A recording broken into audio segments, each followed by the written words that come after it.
Once again, we have Dr. Bindu Garg, who is infertility expert at Neelkanth Hospital. Dr. Garg, I have a mail, and there's this lady, her name is Rita, and she's from Hyderabad. She says that I am 26. And I've been married for last 4 years. I got married when I was 22. I'm an IT professional, and I have aborted 3 times. Now my doctor has been advising me to go for a procedure, IVF, but only fear I have is that suppose I again conceive, and suppose everything is fine, and I'm able to carry the child. Will I have the abortion again? Because they have told me that now I have no problems. And now I'll not abort, but I'm not able to conceive naturally. Yes. See, for her, Rita, now what you have to do is first get fully investigated and know the causes of abortion. Suppose now, see, when she comes to a doctor, the doctor tests for few things. Whether there is anomaly with the uterus, sometimes there are septum. There is a from the fundus of the uterus, there is a septum hanging. And if it is there, then if it is removed, she will not abort again. So for this, we get a 3D scan, or even a 4D scan can help. The MRI is like ultrasound. Ultrasound, 4D scans, MRIs. We have the investigations, the latest technology for detecting any anomalies with the uterus, and they are very easily treatable. Suppose the cause is somewhere in the body, like there are infections which are called as toxoplasma, TORCH. There is a test which is called as a TORCH test. Toxoplasma, chlamydia, herpes. If she has these infections, again it is treatable.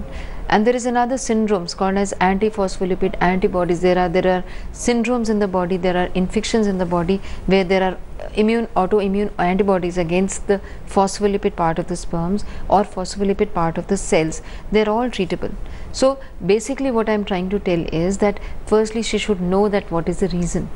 If the reason is unexplained, so IVF doesn't mean that she will abort, but yes, success rate of IVF is, if it is 40%, take home baby rate is 20 to 25%. These IVF, the pregnancies happening out of the IVF procedures, they are more prone for abortions because there can be some chromosomal abnormalities while handling the egg or while inseminating the sperms.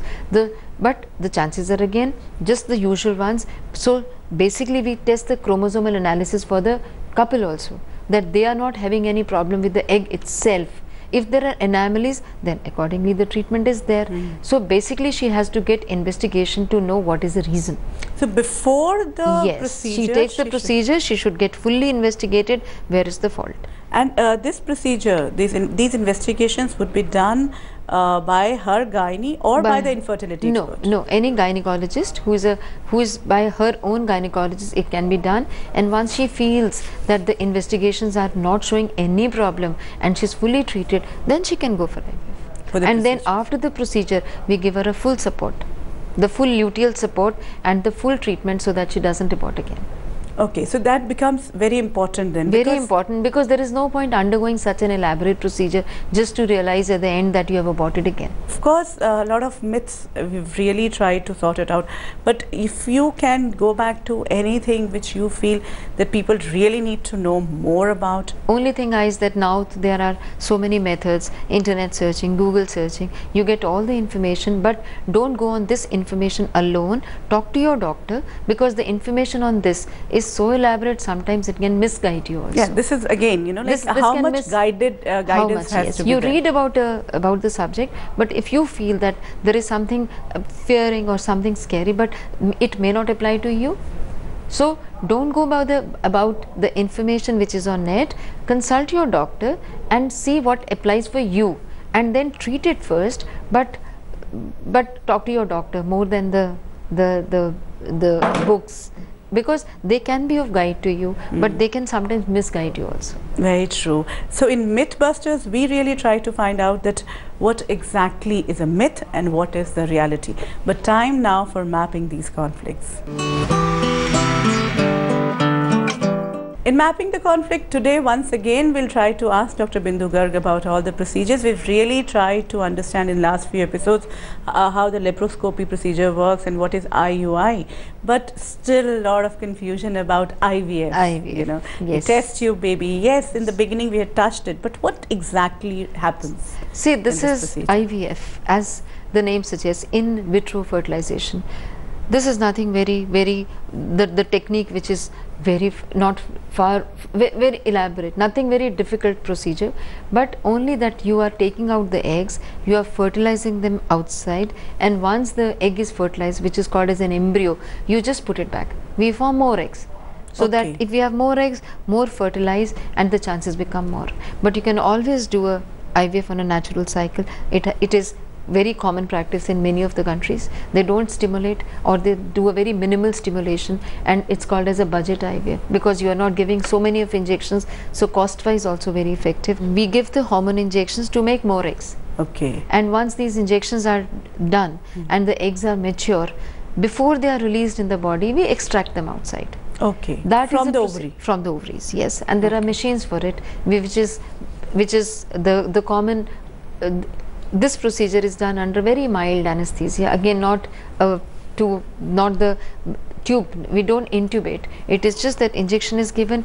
The lady sleeps for 5 to 10 minutes, and we extract these eggs, and then she can go back to the house after 2 to 3 hours once she is out of the anesthesia, and we call them again on the day transfer. That is the day we need a sample.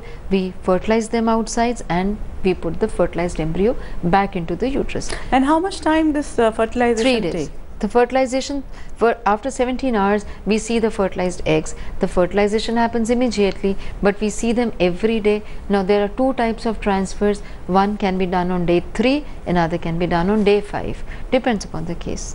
So, we call them again depending upon when we have decided. The embryologist tells you the quality of eggs, so that is a decision taken by you, that which is the best. Normally, we prefer to have a day 5 transfer. The success is better. We call it as a blastocyst transfer. Okay, and so day 5 you realize that the cells have grown, embryo is formed, and the cell is at 32 cell stage, and there is a cavity which is called as a blastocele. Once we feel that these are the embryos, in the stage of the embryo is this, then we transfer them back. That's again a very simple process without anesthesia, not painful at all. After 17 days normally we advise a blood test, okay, which can tell her whether she is pregnant or not. Okay, so it can be that the pregnancy has not taken place. Not taken place because the IVF success rate is 30 to 50%. Because once you put that embryo in the uterus, then it's a body's implantation, which till now you don't have a control. That is where the IVF success pitfall comes. You can have a good embryo, but once it's implanted, it's transferred in the uterus, whether that body accepts it and grows it, that is just the point where.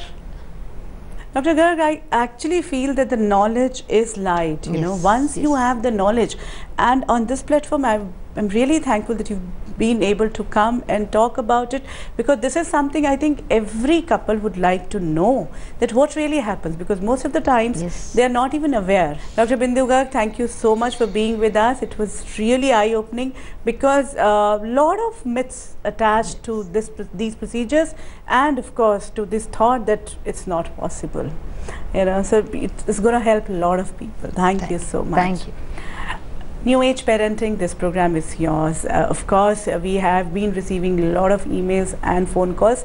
So once again, we'll suggest to you that be a part of New Age Parenting. This is your platform. If you have any queries, if you have any suggestions, please feel free to give us a call or email us. So till the time we meet again, enjoy parenting.